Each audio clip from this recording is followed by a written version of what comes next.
एक ऐसे सज्जन थे, भगवान के परम भक्त थे, सन्यासी थे।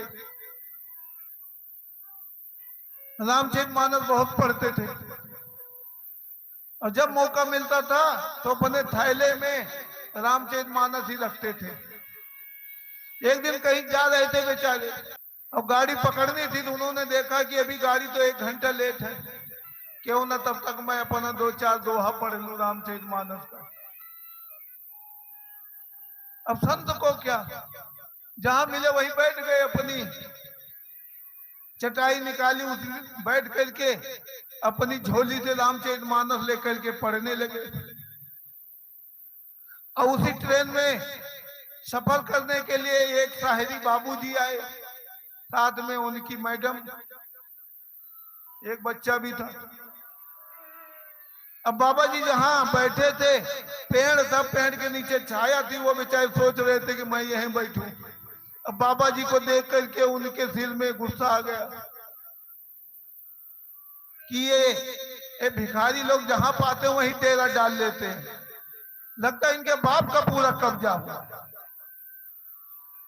अब ज्यादा तो कुछ नहीं बोले, लेकिन बड़बड़ाते हुए गए कि ये भिखारियों ने दिन में भीख मांगनी, रात में चोरी करनी और दुनिया को दिखाने के लिए रामायण खोल करके पढ़ रहे हैं। हे भगवान, इस देश का क्या होगा। संत महाराज ने सिर ऊपर उठाया, उनको ऊपर से लेके नीचे तक देखा तो बोले भगवान कृपा करना इन पे। अब वो तो वहां से बड़बड़ाते चले गए, रामायण पढ़ते पता नहीं लगा ट्रेन आई और बाबा जी ने अपनी रामचरित की पोथी रखा थैले में और कूद के ट्रेन में चढ़ गए। ट्रेन जैसे 1 किलोमीटर चली तो ट्रेन के अंदर से आवाज आई, बचाओ बचाओ बचाओ, रोको रोको। बाबा ने कहा ये कौन चिल्ला रहा है कि गाड़ी रोको, क्या हो गया। बोले बाबा जी एक सूट बूट वाले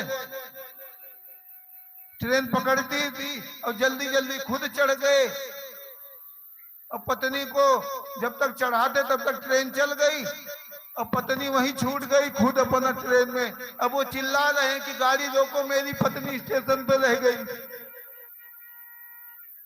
बाबा जी ने ध्यान से देखा तो बोले तो वही है जो मुझे उल्टा सीधा पकड़े थे। बाबा जी को मौका मिल गया, गए, बोले बेटा क्या हो गया। मुझे क्या कह रहा था, मैं दिन में भीख मांगता हूँ, रात में चोरी करता हूँ, कभी मुझे देखा चोरी करते।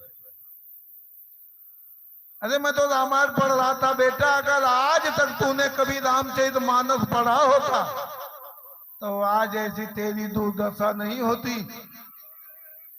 हमारी रामायण में लिखा है कि भगवान जब नाव में चढ़ते हैं तो पहले अपनी प्राण प्रिया सीता जी को चढ़ाते हैं, तब जाके नाव में बैठते हैं। जय हो। राम सखा तव नाव मंगाई, प्रिया चढ़ाए चढ़े रघुराई। राम सखा तब नाव मंगाई, प्रिया चढ़ाई चढ़े दो भाई। उसी समय बाबूजी को बड़ी तकलीफ हुई,